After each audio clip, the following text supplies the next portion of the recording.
Morning, everybody. Unity of Savannah. That sun sure is shining bright today, isn't it?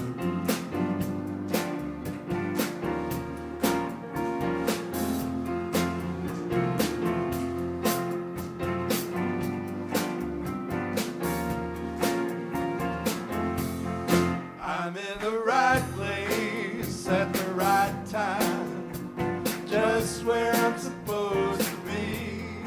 I'm in the right place at the right time, just where I'm supposed to be. I'm in the right place at the right time, just where I'm supposed to be. I'm in the right place at the right time, just where I'm supposed to be. Oh, my soul is welcome here. Oh, my soul is welcome here. I am getting the message loud and clear. My soul is welcome here.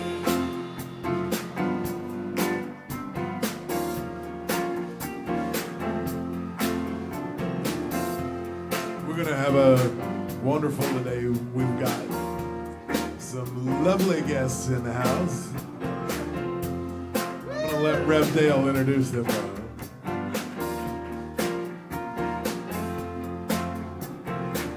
And now, if you've ever wanted to be in the choir, here's your shot.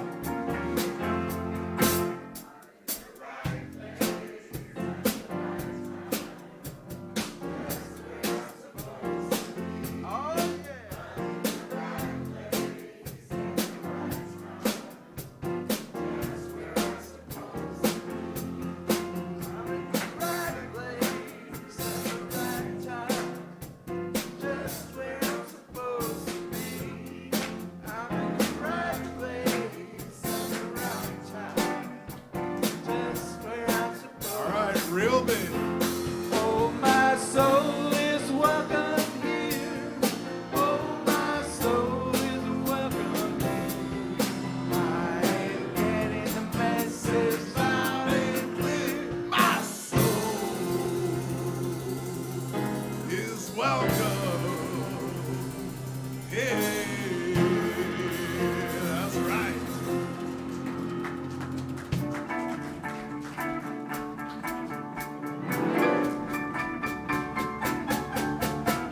I am alive with the Spirit of God. I am alive with the Spirit of God. I am alive with the Spirit of God. I am alive with the Spirit of God. I am alive, y'all, alive with the Spirit of God. I am alive with the Spirit of God. I am alive with the Spirit of God. I am alive with the Spirit of God. I am alive with the Spirit of God. I am alive, y'all, alive with the Spirit of God. How's that pinky feeling this morning? Pretty Rev? good.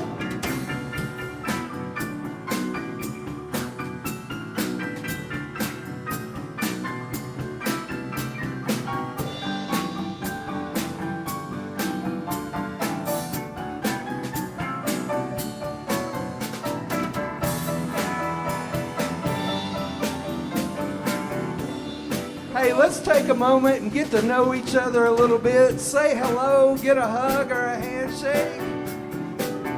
Talk to somebody you don't know.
the Spirit of God. I am alive with the Spirit of God. Clap your hands. I am alive with the Spirit of God. I am alive with the Spirit of God. I am alive, y'all, alive with the Spirit of God. I am alive with the Spirit of God. I am alive with the Spirit of God. I am alive with the Spirit of God. I am alive with the Spirit of God. I am alive, y'all, alive with the Spirit of God. I am alive, y'all, alive with the Spirit of God. I am alive, y'all, alive with the Spirit of God.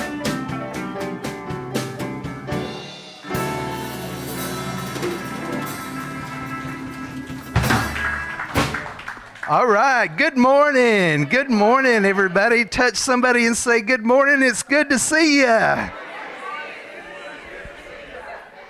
I'm Reverend Dale Worley. Welcome to Unity of Savannah. We are a center for spiritual awakening. I'm alive, awake, alert, and enthusiastic. Let's say that together. I'm alive, awake, alert, enthusiastic. Unity of Savannah recognizes God as life, love, and the ground of all being, and we celebrate God by what? Living fully, loving lavishly, and being all that we can be. Tell somebody, you are loved lavishly.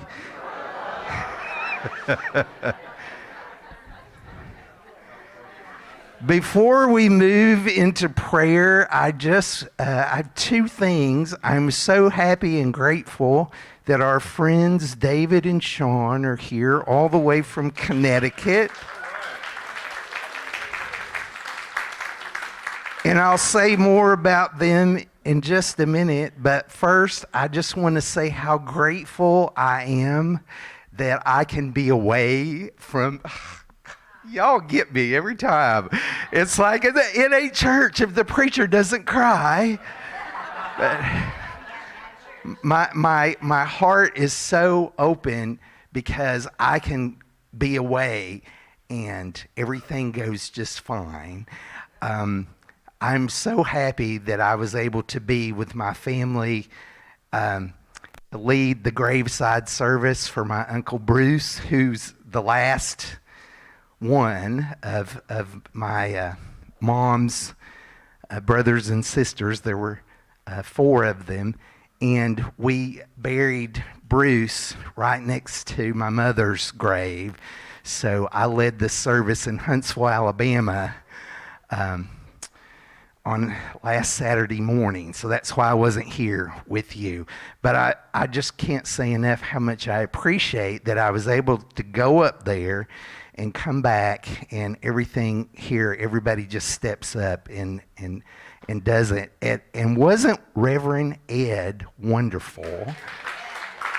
So if you're watching on the live stream, actually I listened to the live stream while I was driving home from Atlanta Sunday morning. Hi, Ed, thank you. He took a really touchy subject and taught us how to stand on principle no matter what's going on in the outside world. So I really appreciated his message. It touched me last time. So in that open-hearted spirit, let us move into prayer and put God first as we always do. So take a couple of deep breaths right into your heart.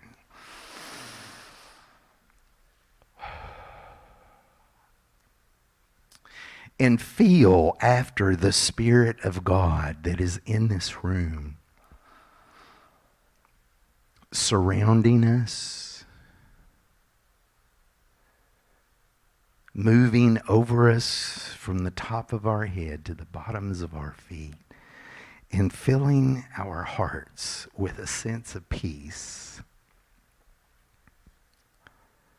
In truth, God is always here.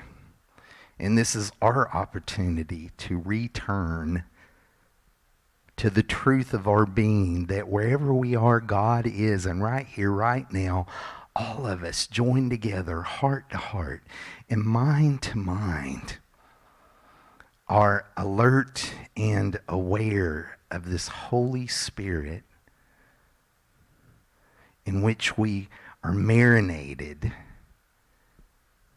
We feel in every cell of our being. In the peace we seek, the peace that fills our awareness now, is the peace that we are. And so we move through this service today grounded in truth and aware of God's living, loving presence in every moment, in every word, in every smile, in every touch. And so it is. Amen. Amen. And from that same prayerful spirit, let us affirm our vision, mission, and purpose statements. Our vision: we connect through the energy of joy and oneness. Our mission: we embrace a positive, loving, and uplifting approach to spirituality. And our purpose: we are an inclusive spiritual community. And if you would like a individual prayer today, our prayer chaplain is here to serve you.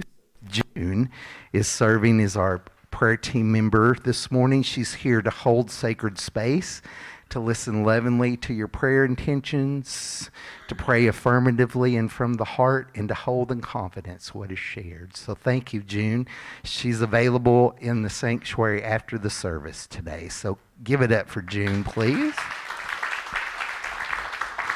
And also know that we have a prayer room. You're welcome at any time to go into the prayer room, fill out one of the prayer slips, put it in our prayer box, and you'll be prayed up. We'll pray with you for 30 days, and then we send all of your intentions to Silent Unity at Unity Village, and they also pray with us for 30 days. And so this morning, we light our Christ candle to represent the divine idea, belong.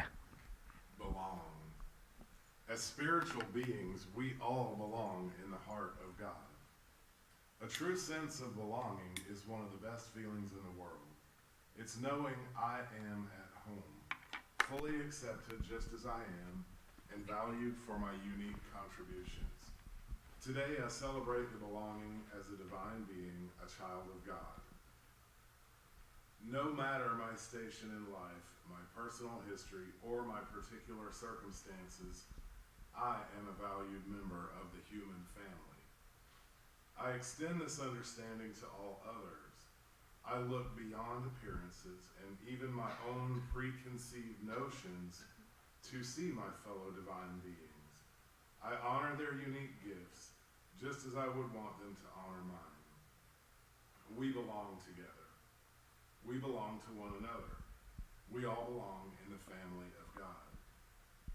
And from the book of John, I ask not only on behalf of these, but also on behalf of those who will believe in me through their word, that they may all be one. And so our affirmation for today is, as spiritual beings, we all belong in the heart of God. Let's say that together. As spiritual beings, we all belong in the heart of God. So about 6 weeks ago, I got a message from Reverend Shawn. We're going to be in Savannah. Can we come to your center? I said, yes, please. Without a second thought. They were here in March, and now we get blessed to have them again. Reverend Shawn Moninger was my mentor in the field licensing program. He's a very funny guy. He used to be, or was, I don't know what's coming up, the MC for our annual Unity Convention. They don't? Get Charles Fillmore on the phone, because That was awesome. You guys were so good. He really kept us going during the Unity convention. A couple of years, right? 4 years. Oh my God, that's right. And then David Friedman is an award-winning composer. He's an arranger, a songwriter, great musician, a wonderful talent, a fabulous vocalist. The list goes on and on. I'm not going to take up any more of their time. I just ask you to please help me welcome our friends, Reverend Shawn Moninger and David Friedman.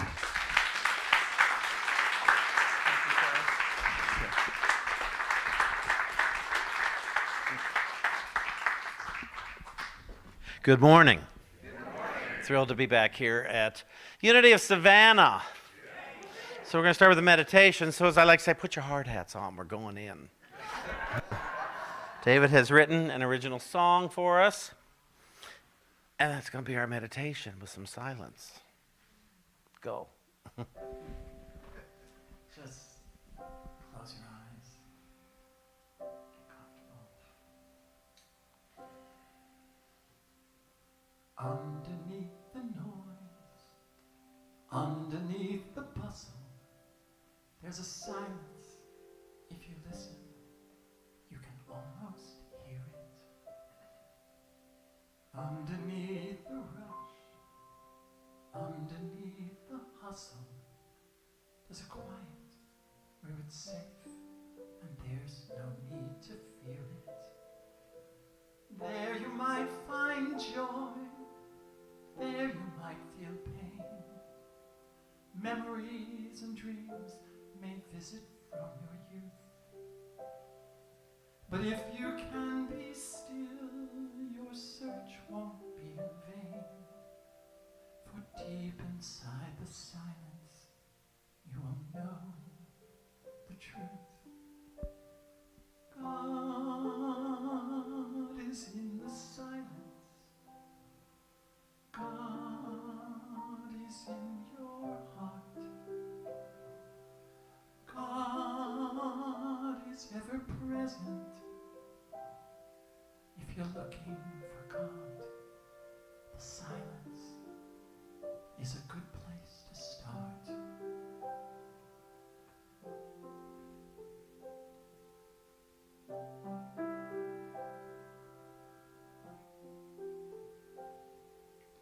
Life's not what we have. Life's not what we do. Life's not what the outside world is seeing. Life goes on inside, and there we cannot hide from the fact that we are each a human being. In the silence we are free from physicality, and we can always make the choice to go there. And in this world within, there's no more lose or win. There's just one simple truth we get to know there. God is in the silence. God is in your heart. God is ever present. If you're looking for God, the silence is a good place to start.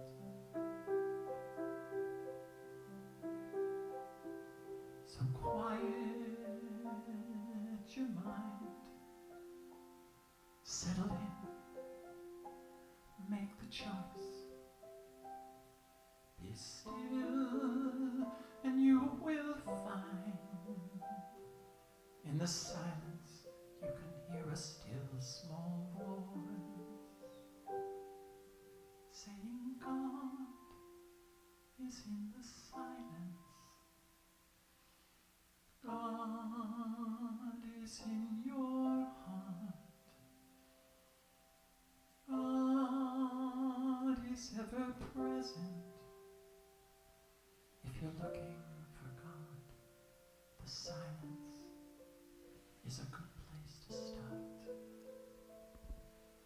The silence is a good place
And so, having discovered what we've discovered in the silence, let's bring our journey back here to this sanctuary, this place called Unity. And as we come back, let us come back refreshed, renewed, fully aware of the good that has just taken place, that we may say thank you and amen.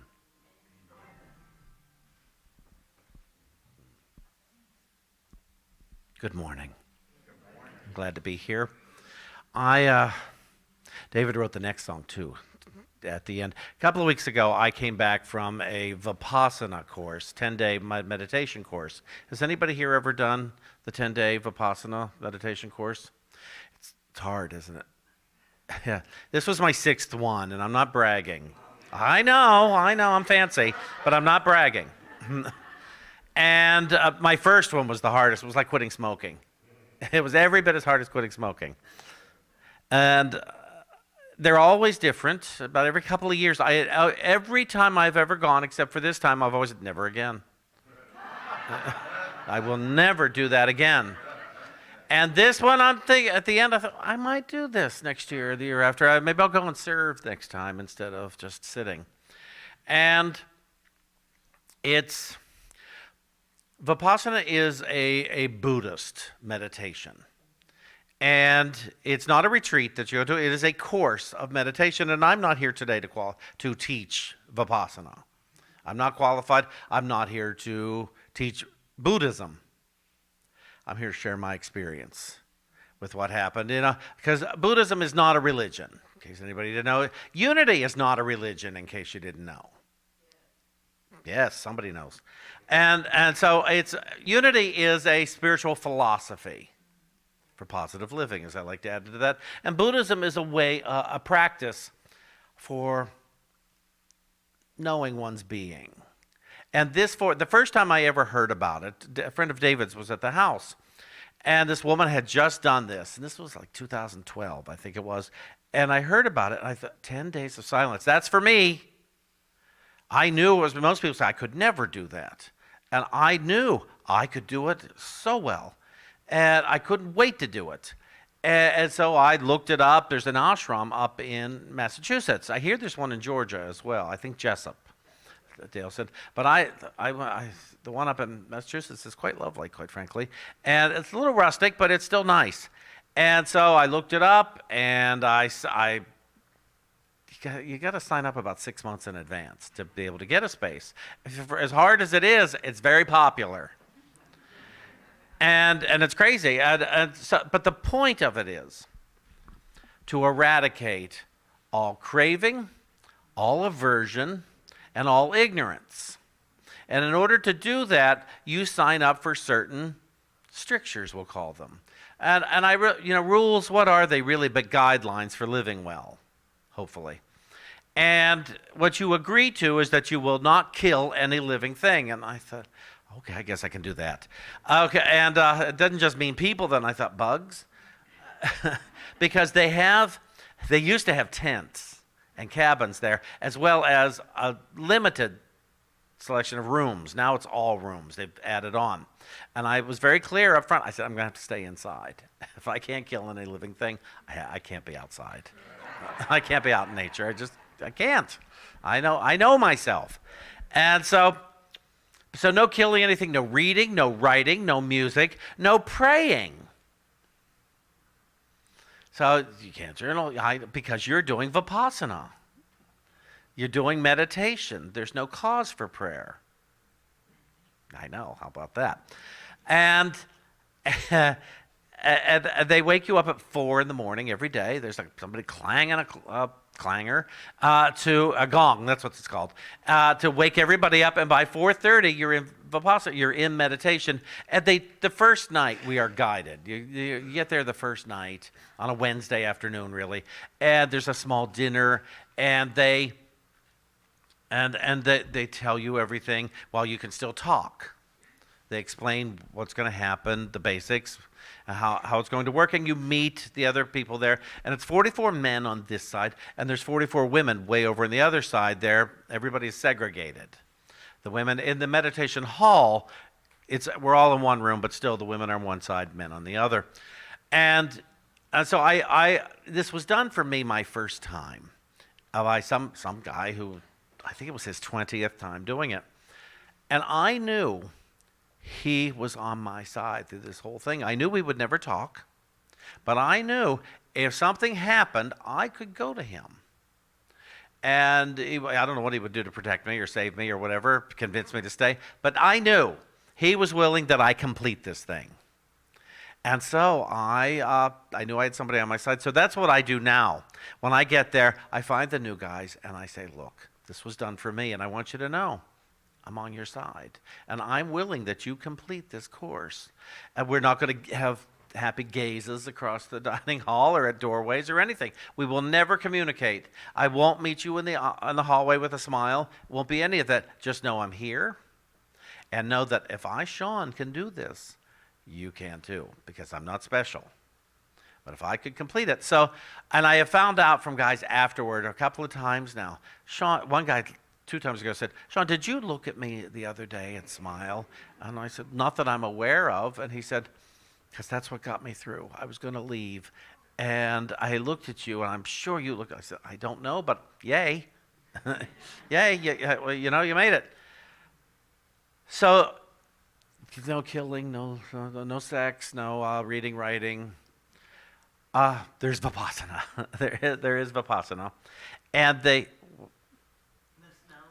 Oh, no, what do you mean no smells? I mean, just if you couldn't bring perfume. Oh, no fragrances. I thought you meant, I smelled lots of stuff. I thought, no breathing, no... First I thought, something on my nose. I thought she's a helper. Yeah, no fragrances. Basically, don't bring distractions.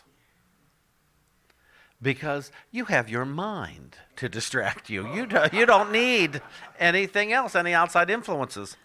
Everyone I've ever met has come to visit me every time, dead and alive. They all come to say hello in the course of 10 days. So we go in that first night. And this year, 2 times ago, I heard the voice, because I have an internal voice. Anybody? Yeah, there's a voice that speaks to you and guides you. And the 2 times ago, the voice said, or 2 years ago, it said, go through this.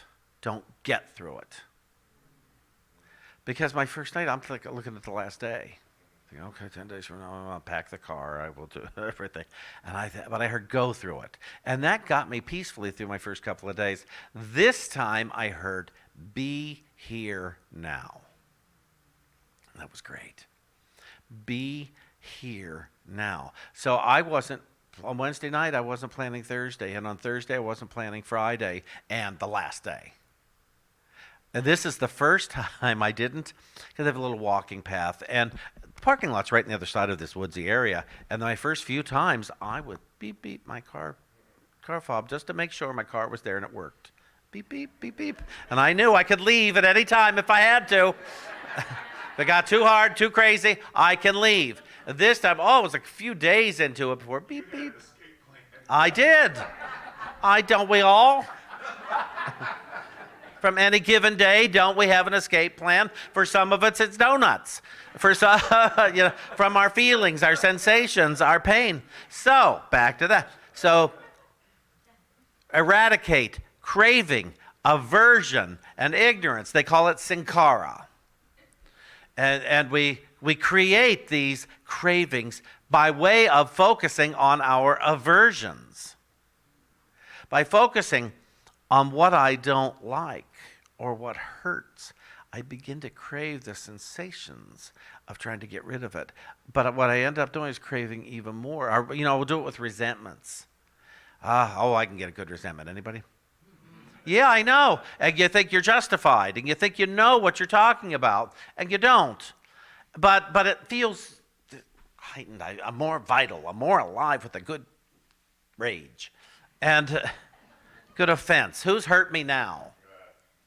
And so, in that sankhara, but that first time I did it, because back then I sat on a floor all day. I can't do that anymore. I sit on a chair. That's hence this. Usually I'm much more dressed up than this on a Sunday morning and stuff, but I felt casual for what I'm talking about and sitting on a chair.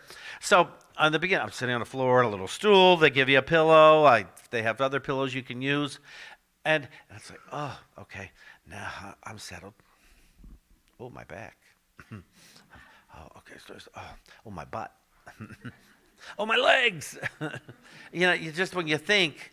And what I discovered a few days into that first time is I have a great aversion to discomfort.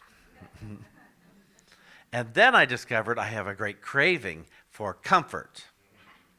And it is my ignorance that thinks if I could just get comfortable, I won't be uncomfortable.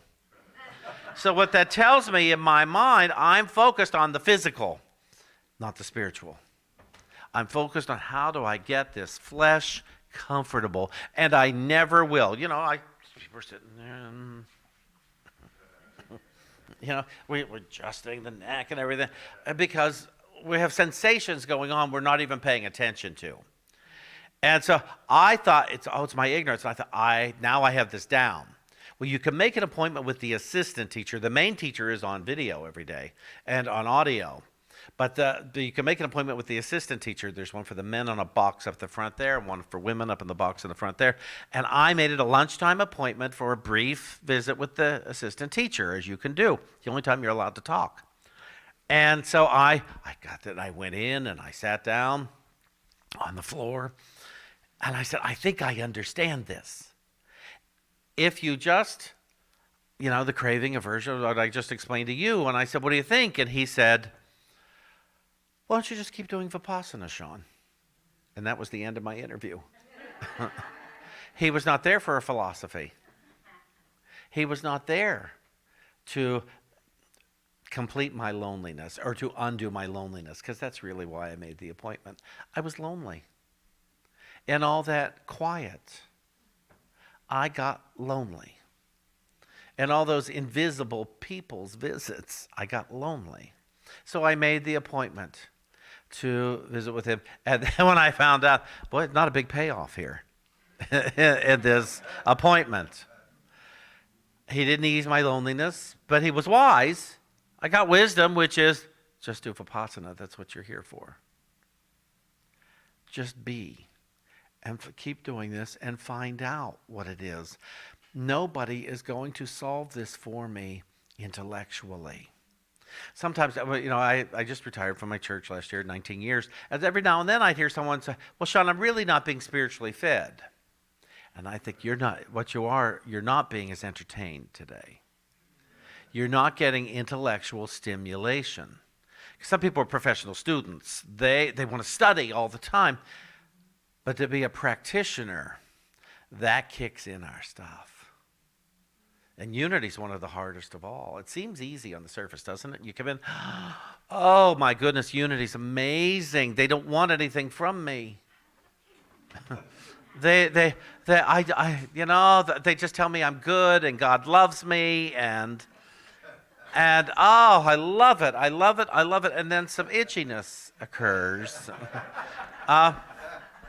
And then ministers like us and teachers, the spiritual licensed teachers say, well, there's more to it than that. If you really want the freedom that we offer, if you want the health and well-being.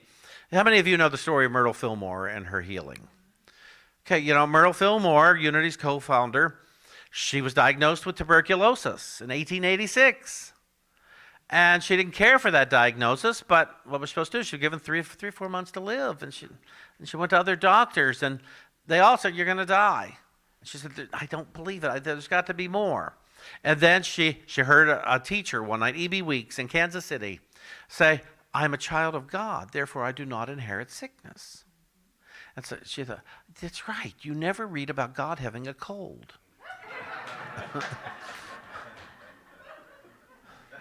God doesn't have hepatitis. God doesn't have this stuff. It's people. And so somebody guided her, and she went home.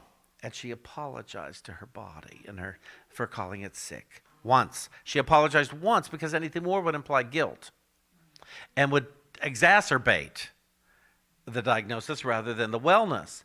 And then for 2 years, she sat and she praised. She praised her cells. She praised her body. She praised because our cells hear us. They hear what we say. They hear our thoughts. They hear and they have intelligence. And so they hear what we tell ourselves about ourselves. They hear our story, whether it's true or not. But it's kind of like if I come to you and say, boy, you look great today. And you go, oh, thank you very much. But if I come to somebody and say, you feeling okay? And so, what's wrong? I thought I was okay. Why did he say that? So Myrtle didn't ask others' opinions. She told herself she was well. And she had a couple of lumps in the middle of that where she had to get well, and she prayed to hear the voice, the guidance. One time she was getting pneumonia. Her lungs were filling up. And she said, what am I supposed to do here? I can't lift my children. I can't. And they said, open up all the windows to your house and clean it from top to bottom. And she said, but I'm sick. Open up all the windows and clean your house from top to bottom. And she did, because why pray if you're not going to listen? If you're not going to get a solid response, and an insane one, like open up all the windows and clean your house, why do it. So she did, and by the end of the day, she had perspired all of that out of her system. And she, the flu was gone. She could breathe again, and she went on about her business of every day affirming health and well-being in every cell, every tissue, every fiber of her being. Now, I have a good friend. His name's Gary. And he, many years ago, he was diagnosed with HIV, and he had been an actor for many years, and then he felt really way low, and then during his getting well from alcoholism and drug addiction, he got HIV, and the day he told me, I was his mentor at the time, and he said, he said, I've got HIV, and I said, oh well, congratulations. Because a lot of times I say things like that because it means you get an opportunity to prove healing is possible. And he laughed because he knows me well enough. But by the end of the day, he was upset with me. He said, my other friends have been a lot more sympathetic than you have. And I said, you're right. And your friends will love you to death. But I want you to live. I want you to live. You're my friend, and I want you here. So let's laugh about this. And then I got him Myrtle Fillmore's books, How to Let God Help You and Healing Letters, Emily Cady's Lessons in Truth. And he read them. And he didn't really want to come to Unity. He went to St. John the Divine. He liked all the pomp and smoke and stuff up there. But he loved these healing stories. And so he began a business called Mr. Clean Queen. And he started cleaning people's houses.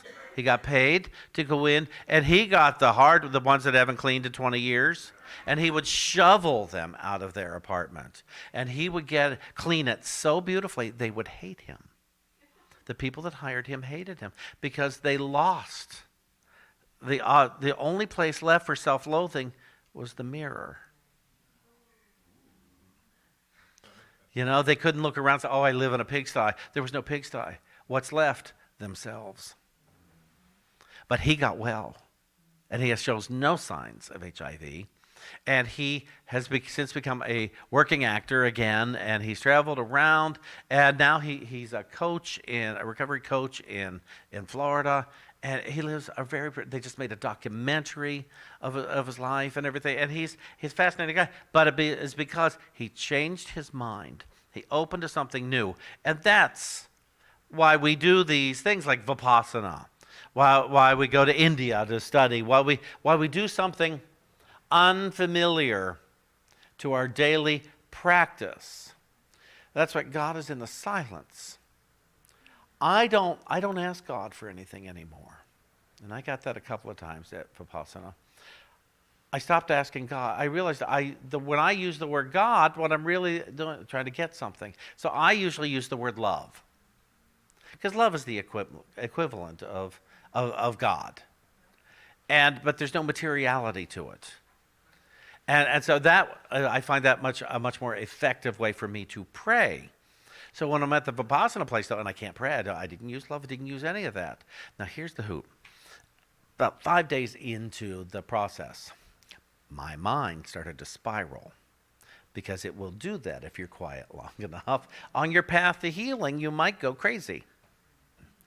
And I did on Monday night. I started Wednesday. Monday night, I started to think about David at home, and I thought, I hope he's alive. We'd had a big leak when I left. We had friends over the weekend, but I knew they were gone by this point. What if David's dead and nobody can find out? What if something awful happened? One of our cats, something awful happened, but David doesn't want to call me and disturb me. What if? And my mind was really going there. So the solution was on Tuesday morning after breakfast, I went right through the woods and got in my car, made a call. Used my cell phone, which you're not supposed to have. And but it works. I kept it in the car and it worked. And I called him 7 in the morning and he answered. And he was fine. And I said, great, I'll talk to you Sunday. And I hung up the phone. And I went back up the hill. Now, I thought, I broke the rules. Now, I saw a few guys walking through that path down to the cars during the week. Because I could see from my bedroom, I could see right down there. And I laughed. I thought, that's where I learned, these rules are for guidance. They want us to succeed. It's not a police state at the ashram. They want us to succeed, and they know what we have to do to reach the highest. I knew what I had to do to end that distraction so I could get back to other distractions inside. Now, what I laugh about, and I didn't realize it until after I got back and I told this story, is I was willing to break the rule to go past the boundary, to go to my car, to use my cell phone, to talk, but I wouldn't pray. I wouldn't break the rules of no praying. And I thought, there's irony for you. I am a unity minister, and I refuse to pray during it, but I would break all the other rules. I'm surprised I didn't find a steak somewhere to eat.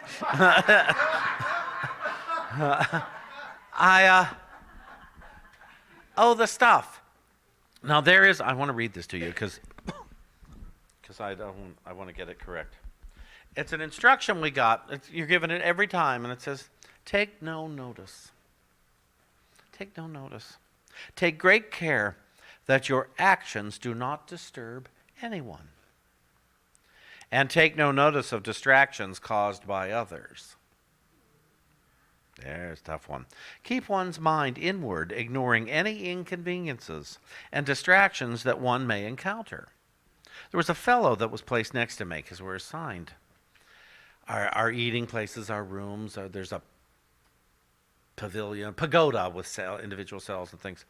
And this guy seemed to be around me all the time. We weren't talking. He slurped his way through every meal. Breakfast and lunch.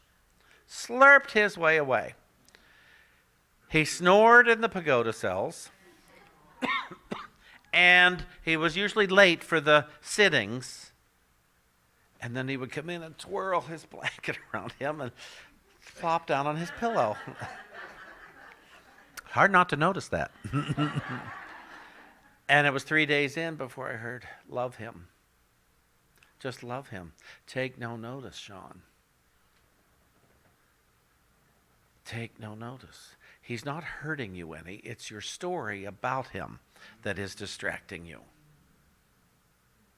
Take no notice. Imagine walking down the street and we see sometimes things we don't like. We're in a restaurant, people don't have the best manners. Sometimes our friends don't call us back. When it says take no notice, it means don't take it personally. It's not about you, except what you tell yourself.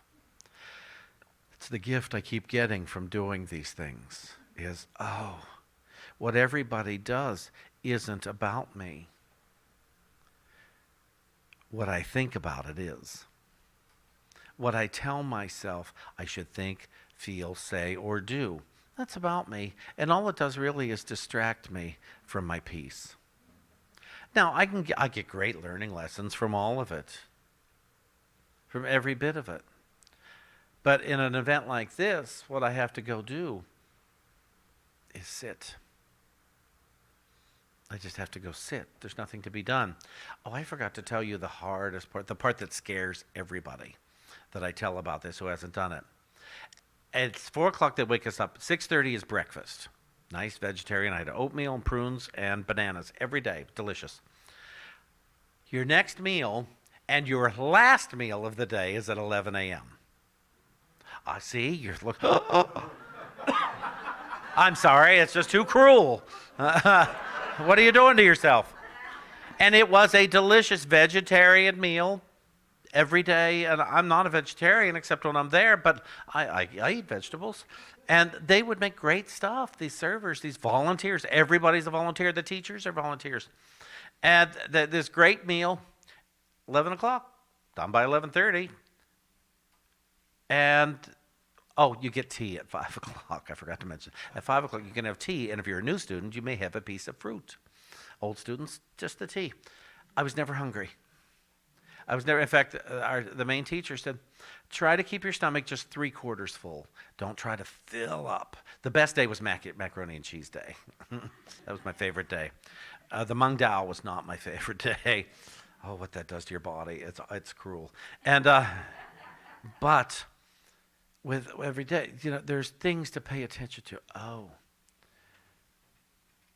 show up on time. Be present. Do not be a distraction, no matter how much of a distraction others are. That's asking a lot of us. Especially, anybody here like to be right? It'll kill you. That being right will wreck your day. And happy is a choice, it's not a goal. And so, what I learned through this process, God is in the silence. Love is in the silence. Peace is in the silence. And there's nothing to be done to attain it. There's not one single thing to be done. It's here. It's part of life. It's natural. Love is natural. I don't have to earn it. I don't have to buy it. Love just is. Peace just is if I open my eyes to experience it. Joy, it's innate within us. Free, I'm already free. I am, and that's hard to believe, isn't it, sometimes? But I have to think this. This person's doing this. I see these headlines. I see the news. I have to be thinking this. I should be thinking this and saying this. And it's like, well, rethink that. Get quiet for a minute and ask the highest voice. What I say is, Spirit, tell me what to think about this, so that I can get something closer to a true thought instead of my story. And when I say a true thought, what I mean is, to me, truth is that which has no opposite. And so if anything you think is true, if it could have an opposite, it's not the truth. To me, God is truth. My understanding of God is not. Love is truth, but my understanding of love is not. And love comes in many forms and can be used and misused. And so to pay attention to all that, as can God. You remember, we're making so much up, including the word God. But to look at all that and say, okay, only truth is true. Go with that. That was the big relief for me. Some people hate statements like that. What do you mean only truth is true? And to me that meant, oh, whatever isn't truth isn't true. I don't have to find out what that is. I can just know it'll show itself to me on my journey today. With all these storms, with all this election stuff, with all these sides and all this, just the sky and the ground is hard enough. The way somebody looks at me in the store is hard enough because I've decided what they mean with that, with the way they look at me. I'm making it up. Don't do anything. Just sit there. Don't do anything. That doesn't mean a passive life. But it doesn't mean I got to run and do something to assuage. I don't have to run and eat something to assuage. I don't have to be. You'll be guided when to move. You'll be guided when to do something. You'll be guided as to what feeling is just a sensation. David Friedman here is going to talk this afternoon. And the thought exchange, who's experienced David's thought exchange workshops before? Anybody? Oh, you have to stay. You just have to stay. Do you want to say anything? Well, in light of what Shawn has just talked about, we kind of know, it's a unity principle. Think positive, and you'll have a positive life. And I began to explore, yeah, that's true. How come we have so much trouble doing it so often? And what I realized is that if we have had some sort of trauma with a positive thought, like let's say you were young and you said, I can do this, and someone slapped you across the face and said, no, you can't, then you quickly learn that the thought, I can do this, is going to create difficulty, and you get an uncomfortable sensation when you take on the thought, I can do this. And so you learn to take on, I don't call it a negative thought, I call it a protective thought. I can't do this, to avoid that uncomfortable sensation. So throughout life, whenever we say, I can do this, if that happened, we may feel an uncomfortable sensation. So what I work with is, those sensations don't mean anything, they come with it. So take the positive thought and be with the sensations that come with that, and then we are capable of holding that positive thought and seeing the results. So I teach the principles, and then you bring your issues where you notice that you're stuck in a protective thought, where you're not seeing what you want, since another feature is there's nothing going on in the world. It's all going on inside of us. So we work with our thought, our sensation, and what we see in the mirror of the world, which we're really seeing in us. So come and bring your issues. Nobody has to talk if you don't want to, but you get as much out of it whether you talk or not. But bring your stuff, I'll teach it, and then we'll exchange thoughts, be with our sensations, and watch our lives shift. So that's what Beautiful. we're doing this afternoon. So, joy is natural, innate within us. Peace is innate within us. Love is innate within us. Insist that everywhere you look, you see love. Insist. Through this door is love. Through that door is love. Through that door is love. Only love is in this room. Only peace and joy is in here. And I'm willing to know it. Take no notice of what they are doing. Anybody who's hurting anybody is just confused. That's all hurting is. Pray. Pray now. When I say pray, affirm joy for all beings, in all beings. And here's why. Joy-filled people don't hurt other people. Let there be peace in earth, as Charles Fillmore says, and let it begin with me. I'm not telling you I do this all the time, but I need help. I need your help so I can get on board with it all the time, just so you can get on board with it all the time. Let it begin in me and with me so that I become willing that all those people I'm afraid of, all those people I'm mad at, all those people I don't understand, may be joy-filled. And I may be joy-filled alongside them as I sit here listening for the next instruction. Thank you.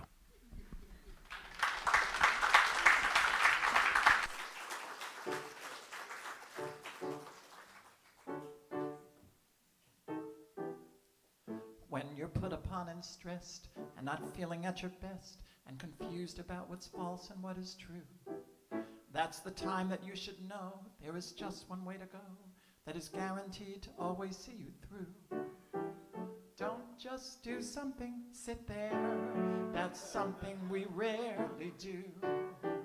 Don't just do something, sit there, and the answers will come to you.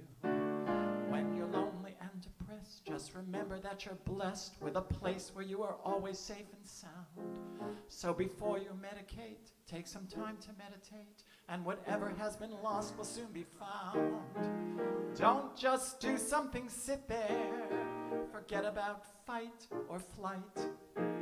Don't just do something, sit there, and your troubles will be set right.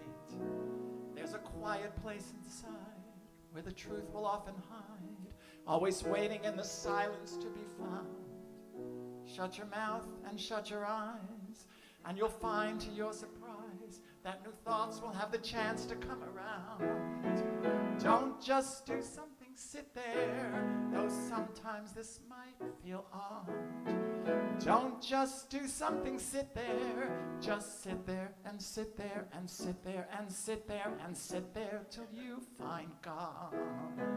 So whether you are troubled or are feeling great, sitting still is something you should always contemplate.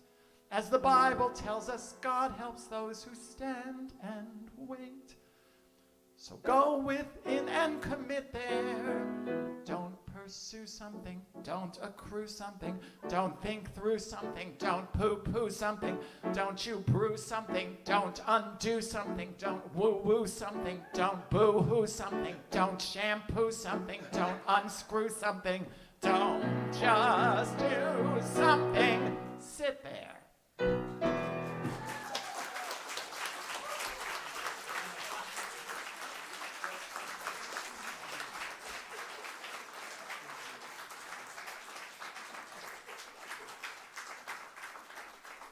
One more time, give it up.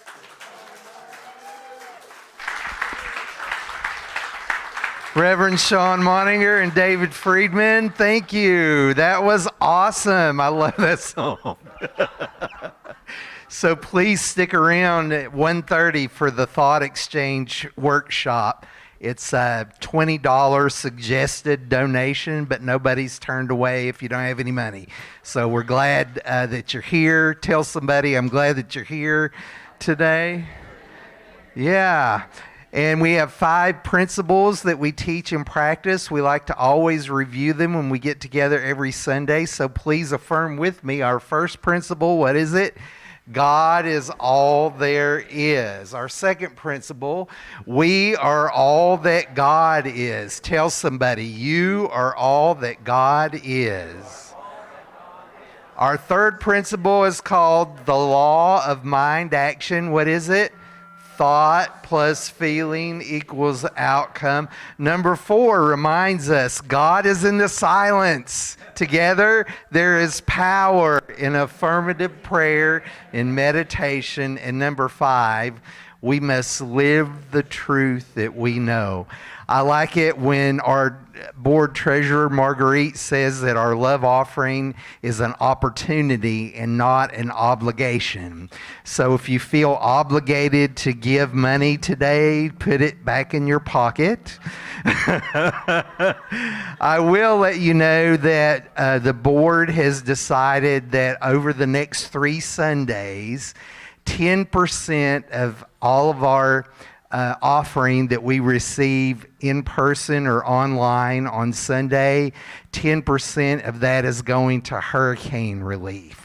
So specifically, there are 3 Unity centers in the southeast that got hit pretty hard by Helene, and each Sunday we're going to donate to a different center. So this Sunday, 10% of what we receive today is going to Unity of the Blue Ridge, which is right outside of Asheville. And some of us have been there. They have a lovely property, but they had some water damage, that a lot of trees fall down. Some people, as you know, are still without power, so they have a hurricane relief fund that we'll be giving to. So just know that as you donate to Unity Savannah this morning, some of the money is also going out for hurricane relief. So what do we sing every Sunday? I am thankful, so grateful, in this moment right now. I am thankful, so grateful, right here,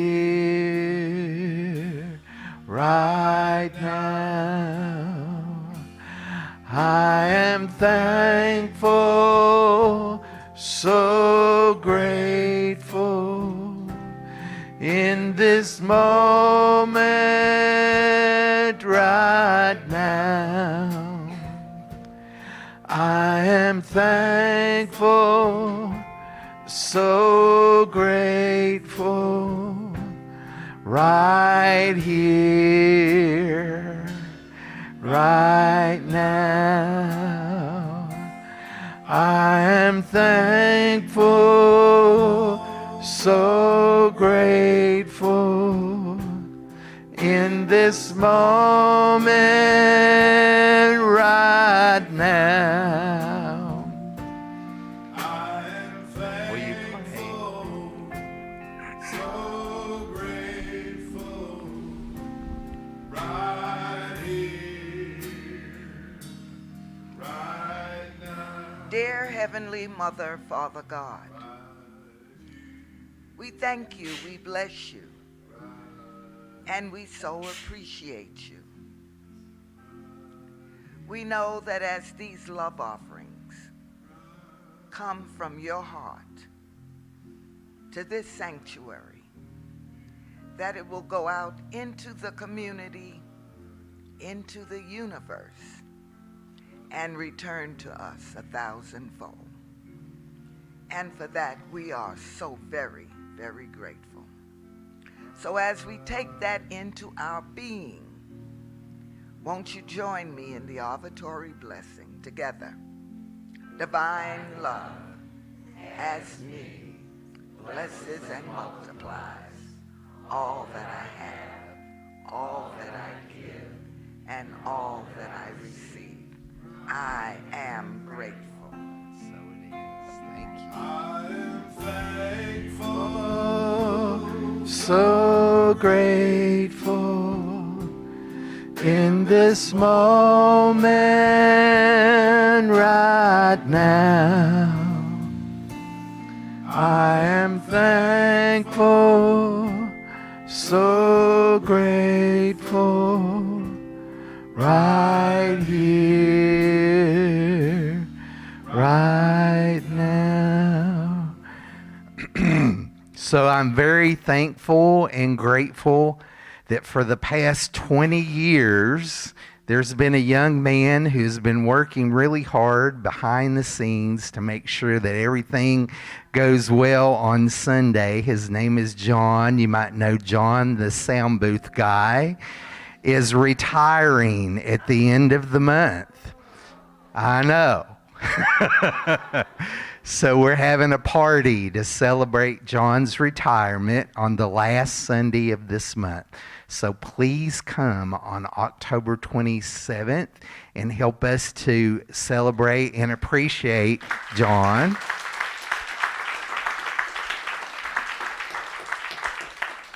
We have some big shoes to fill, wouldn't you agree? So we're having 2 AV trainings between now and the end of the month. Next Sunday, after the Sunday service, we're going to do a training. And then on Saturday morning, the 26th, the Saturday before John's final Sunday, we'll do another training at 10 o'clock in the morning. So if you've thought about becoming involved here at Unity of Savannah, it's not as hard as you think it is. It's a lot of fun, right, Katie? Super fun. So if anybody is interested in taking the training and serving in the sound booth on Sundays, please see John or Katie or me. And we would love to get you signed up for the trainings. And also, we usually do a coffee get-together the last Wednesday of the month. And this month, we're going to do it on Thursday, which is Halloween. So we're going to Alan and Linda Bettis's house at 5:30 on Halloween to have a little Halloween party with snacks. And they have a pool. You can wear your costume if you want. It'll be a lot of fun. Like you wouldn't believe. Like their yard is like insane. So you want to go and be with us and have a lot of fun. So as we welcome our kids in, let's all stand up. Yes. I forgot to mention something. Yes, absolutely. Myrtle Fillmore, it took 2 years to heal, and she lived another 40 years. I forgot to mention that part of the story. Did y'all hear that? Yeah, say it again.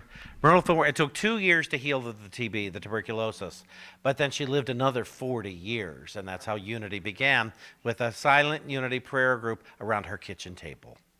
Yes, thank you. So let's all stand now and make a big circle and sing our closing song.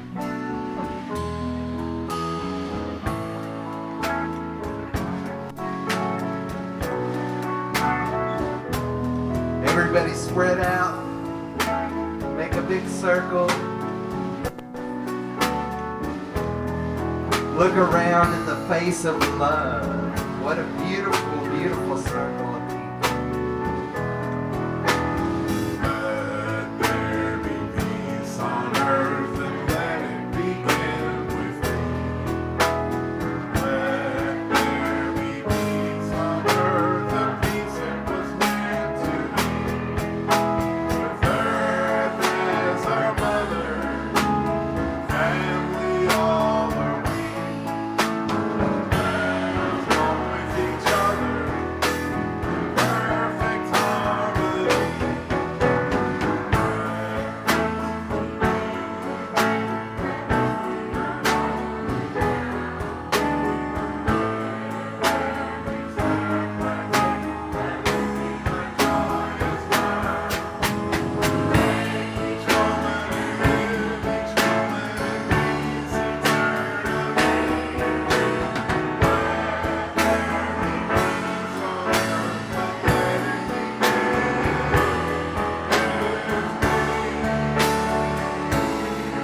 The light of God surrounds us.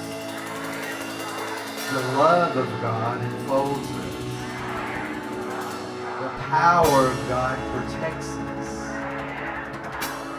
And the presence of God watches over us. Wherever we are, God